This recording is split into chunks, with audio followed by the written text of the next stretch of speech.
وكنتم على شفا حفرة من النار فأنقذكم منها।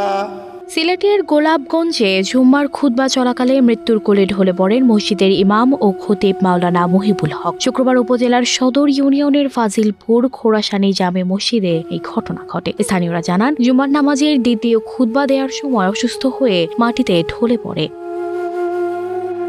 এলাকাবাসী তাকে তাৎক্ষণিক হাসপাতালে নিয়ে গেলে চিকিৎসক তাকে মৃত ঘোষণা করেন। অসুস্থতার কারণে জুম্মার শেষ ইমামতি করতে চেয়েছিলেন। তার বিদায় উপলক্ষে নামাজ শেষে এলাকাবাসী তার রাজকীয় বিদায়ের আয়োজন করেছিল, কিন্তু তার এমন মৃত্যুতে মুসল্লিদের মাঝে শোকের ছায়া নেমে আসে। তার মৃত্যুর বিষয়টি নিশ্চিত করেছেন স্থানীয় ইউপি সদস্য সুলতান আহমেদ মজনু।